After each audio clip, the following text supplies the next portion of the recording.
is to do pass to the Committee on the Judiciary. Microbeads. Please proceed. Good morning, Mr. Chair and members of the committee. AB 888 protects our oceans and waterways from a significant and growing source of plastic pollution. The bill prohibits the sale of personal care products containing plastic microbeads. Microbeads are very small scraps of plastic found in some personal care products such as toothpaste, exfoliants, and scrubs. And if I might show a prop and perhaps pass it around the dais, this is an example, and one can see the little blue and other colored, multicolored flecks of plastic in there. In some products, there are upwards of 100,000 of these little microscopic specks. And the problem is microbeads cannot be trapped by most water treatment apparatus because they're too small. Therefore, they flow out to our rivers, streams, and the ocean, where they pollute the water and are ingested by waterfowl and fish and persist and accumulate for extremely long periods of time. Therefore, the best way to stop plastic pollution from microbeads is by eliminating it at the source. The cost to local governments and taxpayers for installing the types of filters that would be necessary to get these microbeads out of the water at water treatment facilities is simply prohibitively expensive. For consumers, there are natural, non-plastic alternatives that exist to replace plastic microbeads. These are in the stream of commerce already, and many manufacturers of the plastic microbeads are already pledging to phase out their use. The bill is clear that plastics are banned, but these natural alternatives are allowed. In fact, the bill encourages the use of natural alternatives. The bill is also clear that plastic alternatives are not acceptable. To date, there are no products in the category known as bioplastics that have been proven safe for the environment. But we are working, my staff is, and proponents of this measure are working with the best minds in the world on assessing the safety of these what we consider promising technologies, who frankly have shared their concerns with the industry's requested amendments. And you have a letter from one of those individuals who is not opposing the bill now, who had just a week or so ago expressed some concerns with the bill. While we have made many concessions to opponents of the bill, the opposition continues to ask to make an allowance for biodegradable alternatives. This is a product formulation that has not been proven safe for human health and the environment. We can approve what are known as regrettable solutions that may be well-intentioned, but prove after the fact to be equally or more dangerous.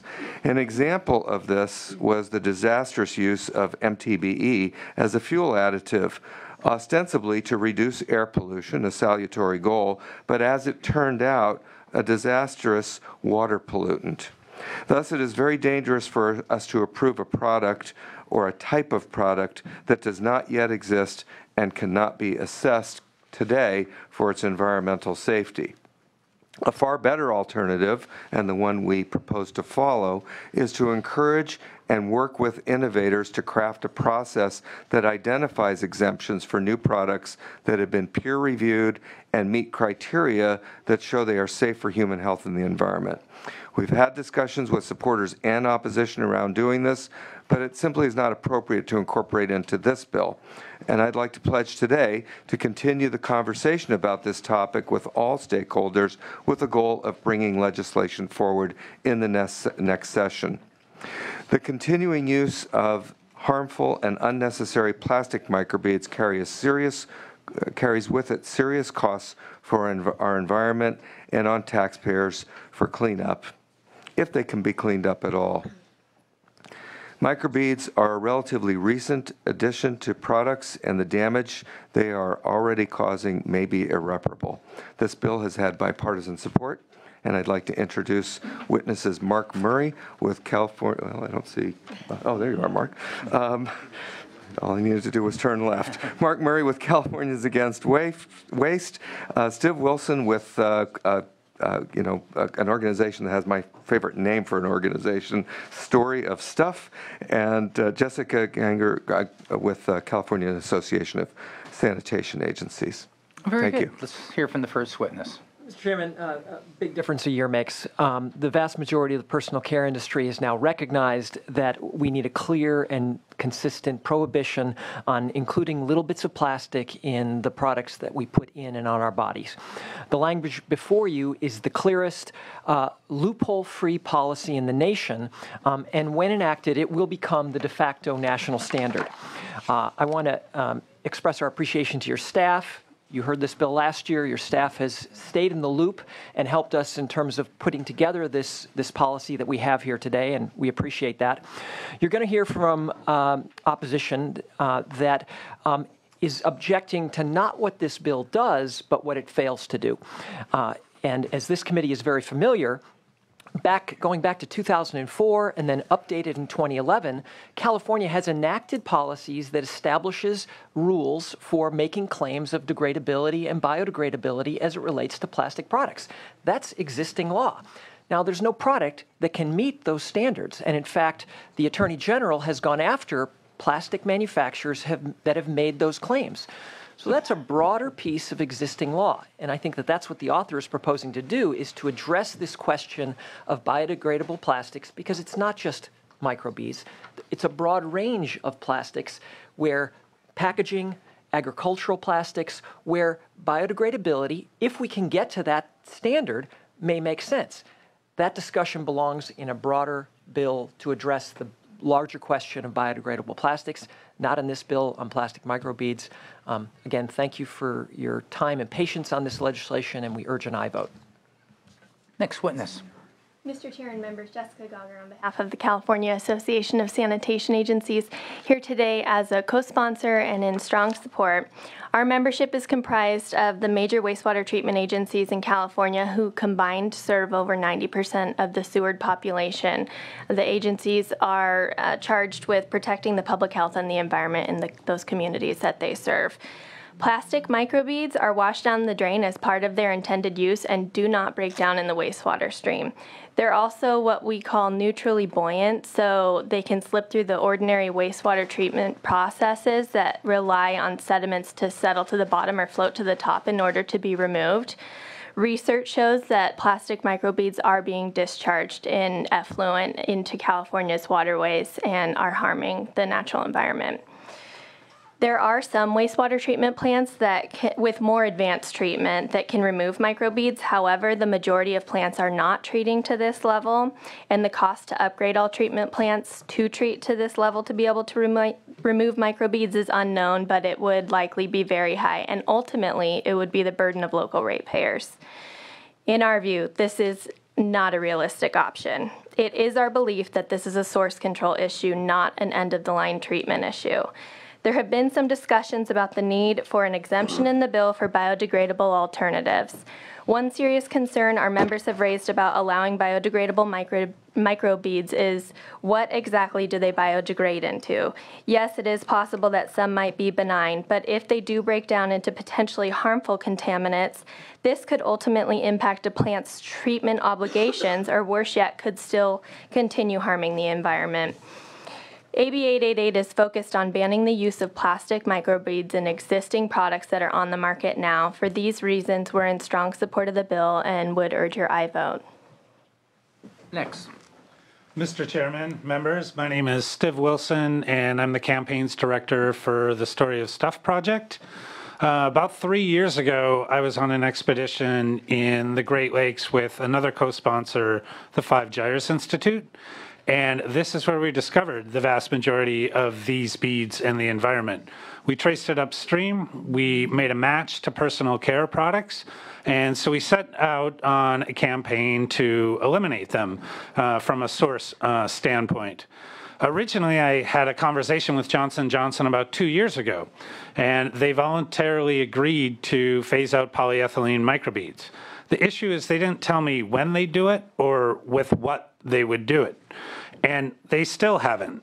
2 years down the road after taking a legislative approach, had a conversation with one of their chief scientists about 3 weeks ago. And through a tremendous amount of sleuthing, I have been able to determine what their reformulation is going to be. The problem is we don't know exactly what it does in the environment. It may not be toxic, but what is the assimilatory capacity of the watersheds it's going into?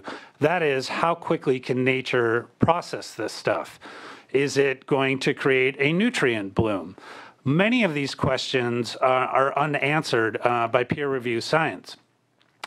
We are working with the best minds in the country, as the assembly member said, who are at Stanford and also in Albany working on these technologies, who have also expressed concern with industry exemptions. We've had very frank and very long discussions with them in the past 72 hours.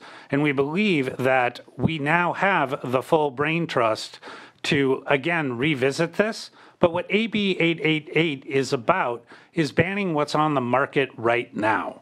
We can't crystal ball the future. We are doing the due diligence to look at industry's proposed ingredients.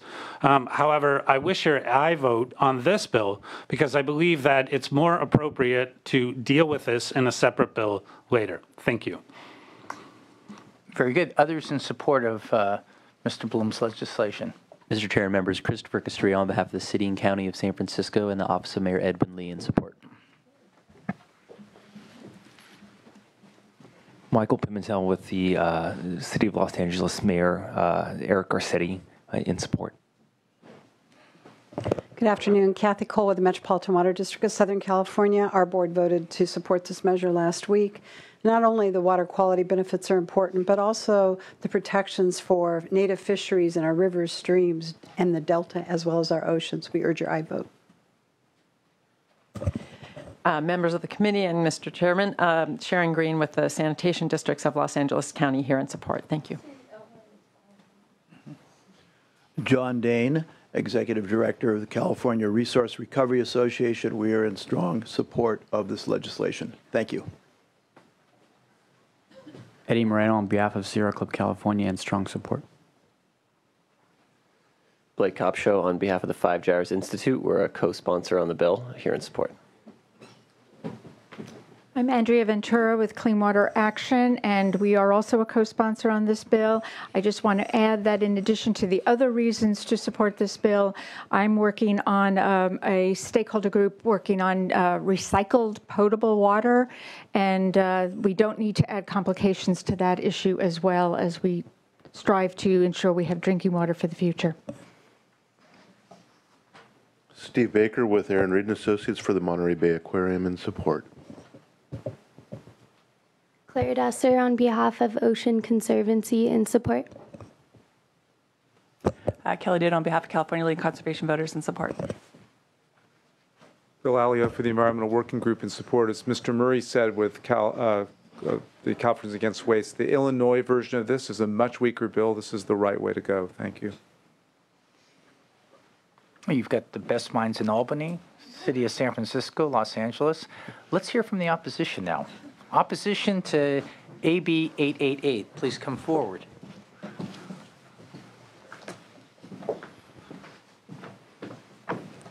Thank you, Mr. Chair and members. Dawn Kepke with McHugh Kepke and Associates here today on behalf of the California Manufacturer and Technology Association and its member companies in an opposed unless amended position. And I do say regretfully so.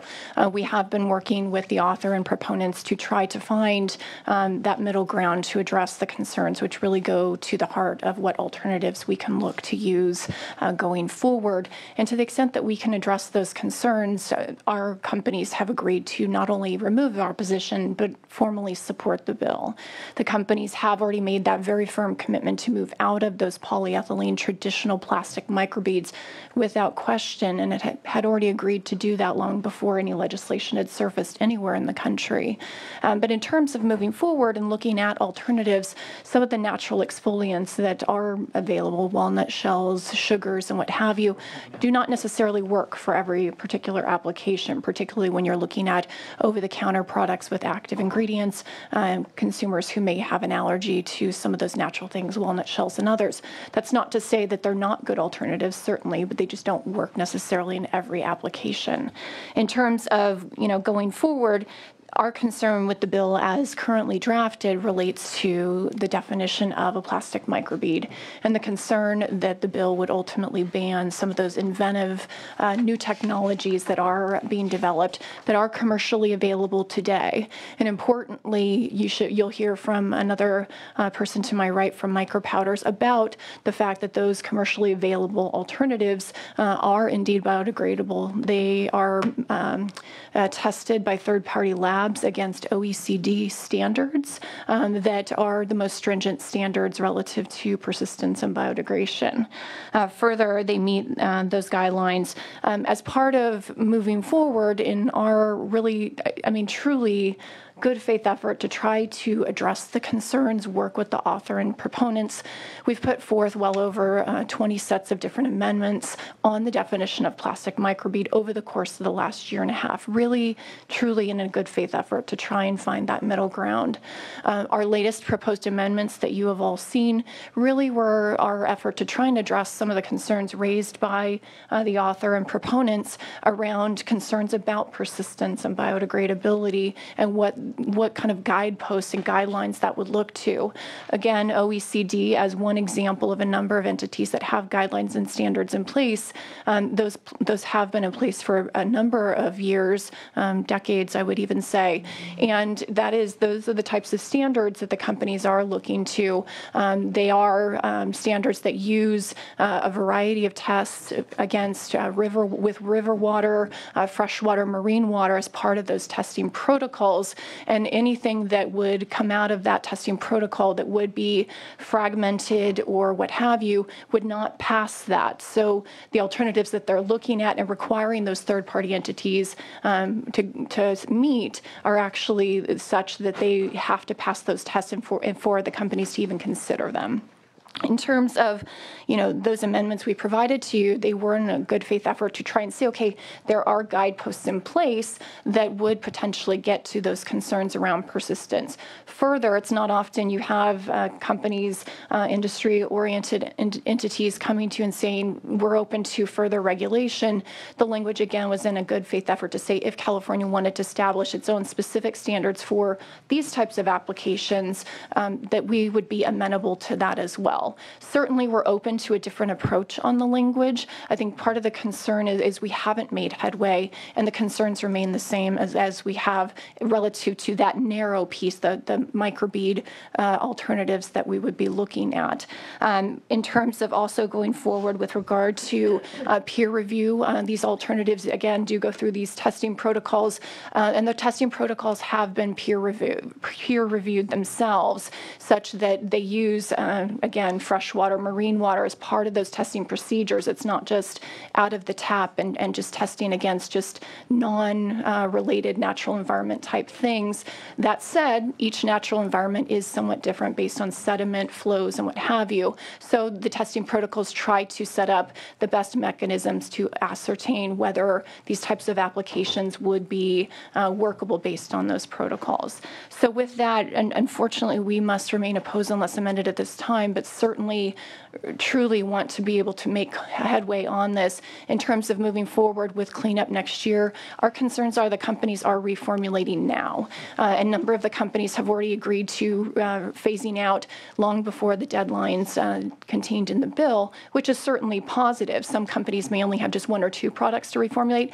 Others have dozens. And so taking sets of alternatives off the market or out of the ability to use based on the language in this bill will hinder that progress in a much more expedited fashion and leave us with very few alternatives, potentially resulting in wide-scale products coming off shelves entirely. So for those reasons, we remain opposed to this amendment. I'm happy to answer any questions.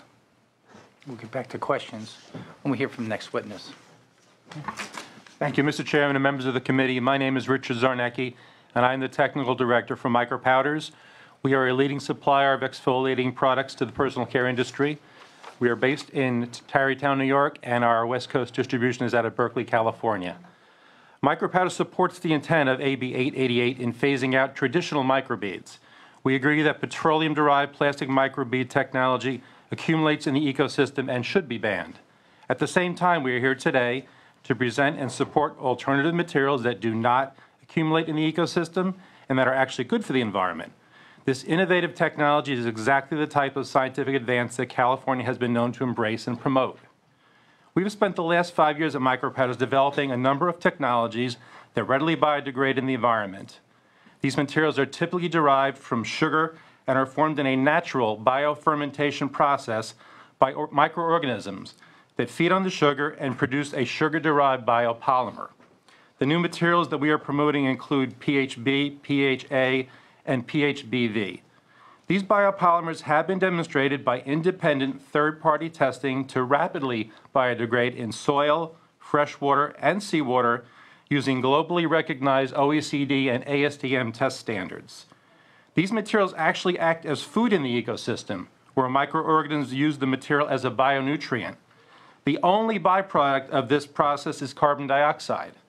There are no toxic biodegradation products, and these materials are commercially available today. In fact, these sugar-derived biopolymers actually biodegrade faster in the environment than alternate materials such as walnut shells, as an example. And ground nut shells are not always a viable substitute because of concerns about allergic reactions to the consumer. So simply stated, we strongly support the elimination of microbeads that accumulate and persist in the ecosystem, and we strongly support the ability for industry to continue the ongoing transition to novel new biomaterials that break down in the ecosystem and do not accumulate or persist. For these reasons, we believe the bill should be clarified to ensure the use of these innovations. Thank you for hearing our position on this important legislation, and I'll be happy to answer your questions. I'm sure we'll talk more about sugar in a minute.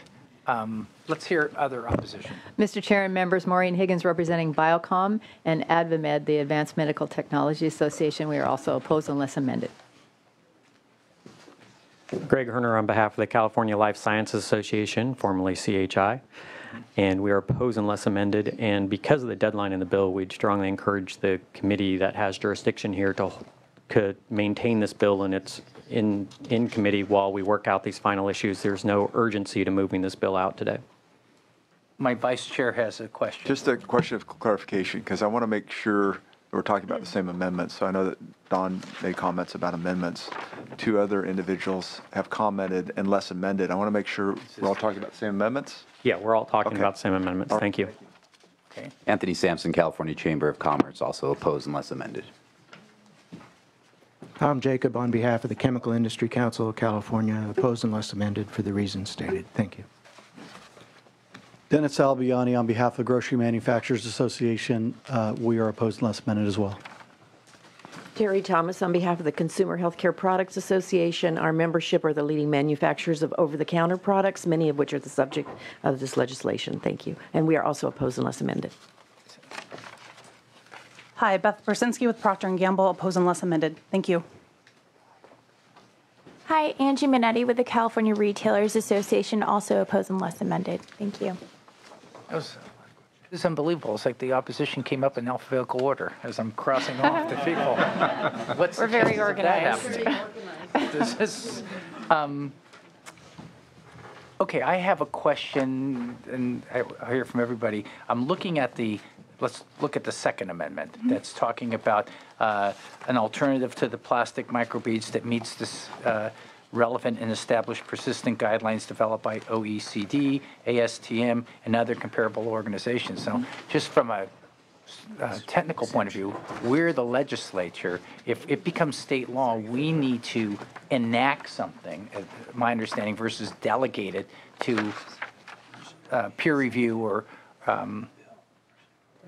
a third party, right? We can't do that. So I want to be sure if there were an acceptable level, right? I mean, we're going to get to the first part of the question, whether there's an acceptable level. But on that, I don't know if we can actually technically do that. Or I guess we could. It'd just be unenforceable, right?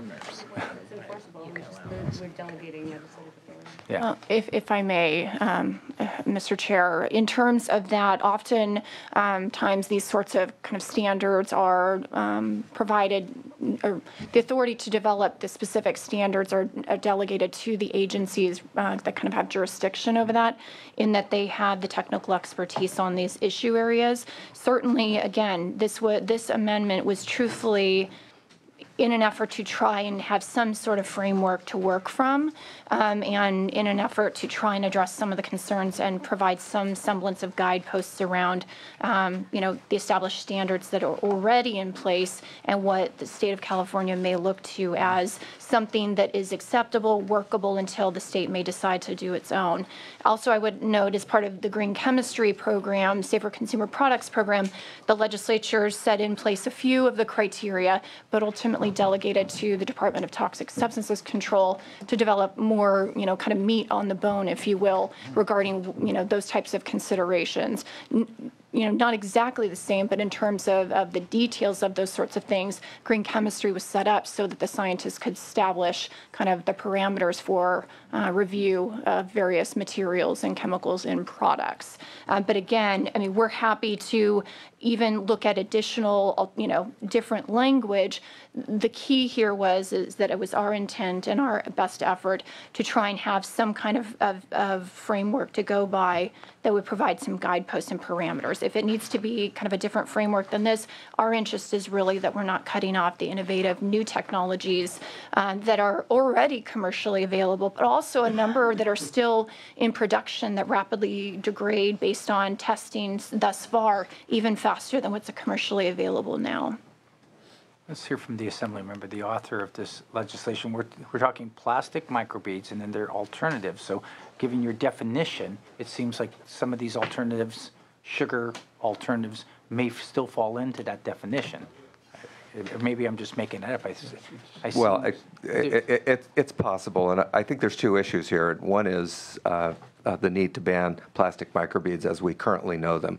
The second issue is there another category of products out there that we can agree on a definition for and determine a protocol for understanding their safety in the environment? That's going to take some time, and it's not a proper subject for this bill. The opposition naturally would like to incorporate it into the bill because it would give them a pathway forward. But I think the conversation that the committee just heard from the opposition indicates just how complicated the discussion is. And I think I would agree that the outside organizations provide us with some understanding of how we evaluate standards, and they might inform what we do as a state. But I think, Mr. Chair, you're correct. We need to control that process, and we need to control the criteria by which the state of California will determine product safety. Mr. Murray may have some additional comments that address this issue. Mr. Chairman, just 2 points to respond. So you can make plastics out of sugar. Coca-Cola makes a plant bottle out of sugar beets. That bottle does not biodegrade in the environment. Simply because sugar is an ingredient in the manufacture of the plastic does not make it biodegradable in the environment.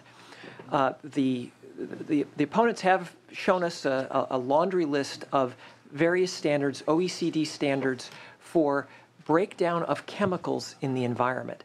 Not biodegrading the solid material into natural materials, but breaking down the chemicals in those products. That may be a perfectly fine standard for chemicals that you might put in a detergent or something else to have them break down so that they're not toxic in the environment. But we're talking about is the accumulation of solid materials that we would all recognize as a plastic material, and that plastic material would continue to exist in the environment. There are no standards, no OECD standards, no ASTM standards that deal with the issue of plastics degrading through a biological process and completely breaking down in the marine environment. That standard does not exist. Okay, I'm going to have you speak. Their First Amendment talks about that microbead remaining a solid. So if it's right, it took basic chemistry. I get what I assume if we can reach what a definition of in a microscopic solid, it's either a liquid or a solid or a gas, unless, right? I don't know what if it says it's. I mean, their new definition is saying it means an intentionally added solid plastic particle measuring 5 millimeters or less that remains solid when released into the natural environment. So if it becomes a liquid, educate me about the harm. Well, I would just note that we had that very discussion with your staff and with the Assembly Committee staff, and I think that if a company would like to make a demonstration that provide the state of California with a demonstration, I'm not sure who that would be, but I'm not sure a state agency should incur the cost of doing that evaluation. If they believe that they've got a product that somehow meets this definition of a solid plastic microbead when it's in the bottle, but somehow when it goes into the drain, it is a liquid or a gas, I think that we're very open to that demonstration being an exemption, because that's not a biodegradation that they're suggesting. They're suggesting that it's a liquid. It changes form. Yeah, it changed its form. I mean, my soap changes its form when I'm down the drain. So it starts as a solid, and when I'm done with it, it's a liquid. So if that's what they're talking about through an exemption, that I'm not sure why that would be identified and covered by the bill as a plastic product. But if they want to make a demonstration that, hey, we should be exempt from this because it started as a solid, but by the time it goes down the drain, it's a liquid or a gas, it is not the intent of this legislation to cover that. That would be your oatmeal enhanced soap that you're using at home. Let's hear from the opposition. The question, follow up on that, please. Okay. Senator Hill. Thank you. The question is, what this bill will do is actually prohibit any plastic microbead or any plastic use of that in a microbead, regardless of its degradation, regardless of its composting ability or anything else. Now, I don't know if this will then limit any potential for creating a gas or a liquid as a result of future development. So you're saying that they need to come back and prove that it will degrade in some way. I'm saying that what we're doing now is actually eliminating any potential for anything. If you're saying if we're saying and agreeing that it's acceptable to convert a plastic bead into liquid, and that's all right, then we should allow that. If they can develop that, they don't have to come back and prove it. The science and everything will determine whether it turns into a gas or a liquid. We shouldn't have to legislate that in the future. Thank you, Mr. Hill. I would just... I wouldn't think. I apologize. Go ahead. I apologize, Mr. Chair. Thank you. I would just note that we appreciate those comments. I think, again, based on what Mr. Murray has articulated, it was based on that conversation that we put together this language to try and get to that type of a concept. And so, again, these are the guidelines and standards already in place for, talking about persistence, looking at persistence and biodegradability. And so again, it was in that, kind of frame of mind that we offered these, which was tried to get there. Further, I would just note that the companies do require certification from their supply chain entities that would be providing these alternatives. And so that data, that certification, they're happy to provide that to the state if that's something that the legislature would like to ask for. Sure. Just some of the comments that I wanted to... Mr. Zarnecki, thank you. In terms of the comment that there is no existing test standard for biodegradation in a marine environment, I have a study right here, third-party OECD 306 test for biodegradation of one of our products in seawater. So that's incorrect. There are standards that have existed for many years. They work, they're effective. There are similar standards for fresh water, for soil. So that statement was incorrect. He was correct in stating that sugar can be used to make traditional plastic bottles, but that's not what we're talking about here. That is not done by a biosynthesis process. That is a typical synthetic process like we do when we make any kind of synthetic plastic. So the fact that ours is sugar and you can make a Coke bottle out of sugar is just confuses the issue.